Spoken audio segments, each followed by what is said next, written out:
What's going on, everybody? Sorry about that. What's going on, everybody?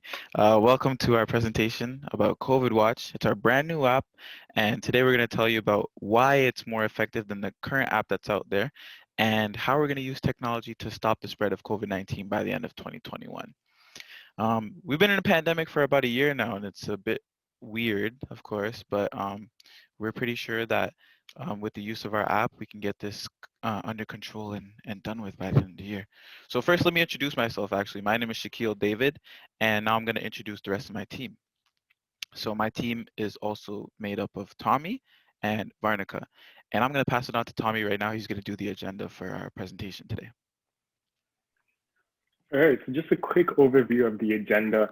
So first, we're going to start off with our solution. So we're going to present our app to you. We're going to tell you details about the app, the core features, and why we think this is the best solution to get our country back on track and rolling by the end of the year. Then we're going to tell you a bit about the analysis of the current problem. So we'll go into depth and detail about why the current COVID alert app is not the best solution for this problem. And then we'll head over to the risks of our current app and how we're deciding to mitigate those risks and deal with it to ensure the safety and privacy of Canadians everywhere.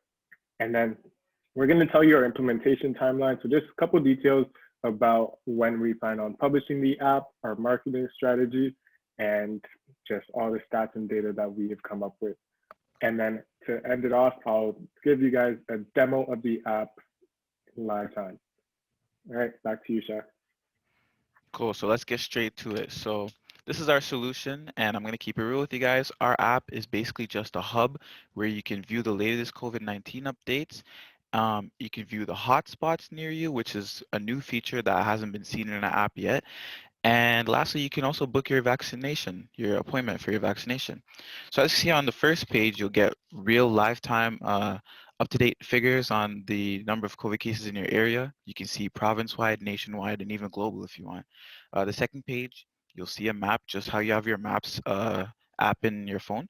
But this map is different. You're going to see the hotspots near and around you, and it's going to tell you which areas you should avoid and which areas you can travel to with security. And lastly, the last page, it's the vaccination. You're going to see all the vaccination sites that are close to you, and you're going to be able to pick between 5 different time slots on when you're available to get your vaccination. So we're going to move on. We're going to talk about an analysis of, why the current COVID alert app isn't that effective. So basically, how the app works is that it relies on user input, and basically when someone tests positive for COVID-19, they're gonna notify the app, and let's say you come in close proximity with that person that's tested positive, you're gonna get an alert that you might be exposed to COVID-19. Now this sounds all good, but the bottom of the line is that it requires a unified effort, and this is only gonna work in an ideal world. And yeah, furthermore, there's massive concerns over privacy, battery usage. Um, there's codes involved. It's not ideal. Um, so yeah, we're gonna give you some stats that we found out in our research. So the first one says that the app has been downloaded 2.94 million times. However, only 514 users have notified the app about their positive test results. So there's not a lot of user interaction with the app that there needs to be for success. And the second one says that of Canada's 25,000 plus confirmed COVID-19 apps cases since July 31st, 2020, only 1,354 cases were reported through the app. And these figures are from 2020, and um, they're not good results that the government was expecting. And so I'm going to tell you why our app is going to work. Our app is going to use location services just like any other app uses, like Facebook, Twitter, Instagram, Snapchat, you name it. They all use your location services. And yeah. Uh, Secondly, it's not going to rely on user inputs.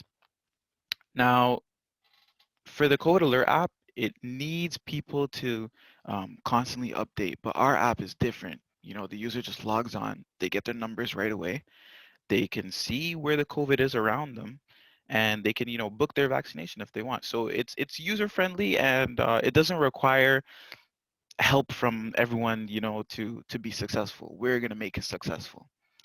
We're going to move on. We're going to talk about privacy because privacy is a big topic when we're researching about the current app and the current measures. So we're going to give you an insight about, on how privacy isn't going to be breached with our app. So we can gather the information from the positive COVID test through the database where we get the information.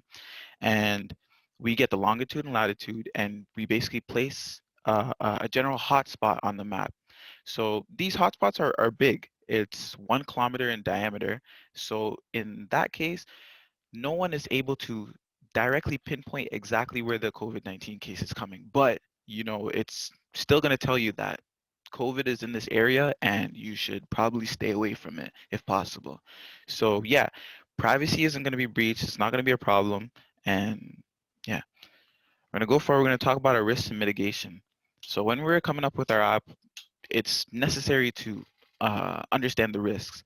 And so one risk that we said was that currently we're receiving the data from a third-party API from Flutter, which is the framework that we use to build our app. And, we're just not sure if that's the true precise data that needs to be relayed. So mitigation to this is, a partnership with the government, and we would be receiving the true data that we can give to the citizens, and they can be truly safe. Another risk is that not everyone has a capable smartphone to run the app, and a way we can mitigate this is by implementing a web application with the same features. And we did a little research, and 92% of the Canadians have internet access, so this would be perfect. We're gonna move on. I'm gonna talk about our implementation timeline really quickly. We're gonna go. Um, we want a partnership with the government as soon as possible. We're pitching this to you guys because we truly believe in our product, and if we get a partnership with the government, it's currently February 2021, and we think that we can get this app rolling by the end of March, the latest. And, we want to have nationwide usage by August 2021. Justin Trudeau has said that he wants people vaccinated by the end of September, and we think that with the help of our reservation and booking system, we can get to this goal with Justin Trudeau. We know that Pfizer and we know that Moderna are picking up their imports with the vaccines, and it might get a little bit hectic, but we think that with our reservation system, it'll be calm and concise, and everyone will be back to normal by the end of 2021. I'm going to pass it over to Tommy now. He's going to do a quick demonstration of our app. Thanks, Shaq. All right, let me just share my screen for a second. So as you can see, here we have the Android emulator. The app is built with Flutter, which is an open source framework powered by Google. So this app is actually already ready to run on both iOS and Android. So let's open up our emulator and you can see the app. You can open it up. Here we have live time data and location data. So it will tell you exactly where you are. Right now we're in Mississauga, and it'll show that we have 847 new confirmed positive cases that are active right now. It'll also give you live time province-wide data, nationwide data, as well as global data. And as you can see, the app boasts a very attractive UI, which is a lot easier to understand than the current COVID alert app, in our opinion.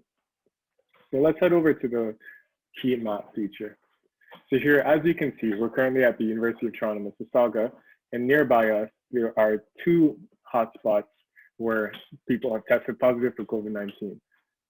So when the app is done after during our implementation period, we're going to expand on this feature to make sure that the hotspot actually takes up a 1 kilometer radius so that we can protect our users' privacy information and that no one will be able to pinpoint the exact location of the COVID-19.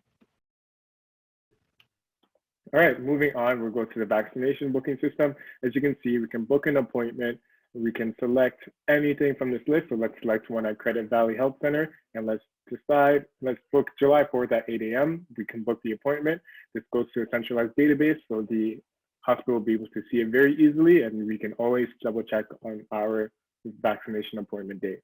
All right, so that's it. Thank you for watching this demo. Yeah, thanks again, guys. Thanks for tuning into our presentation, and thanks for putting this hackathon together. We really had fun, and yeah, thanks.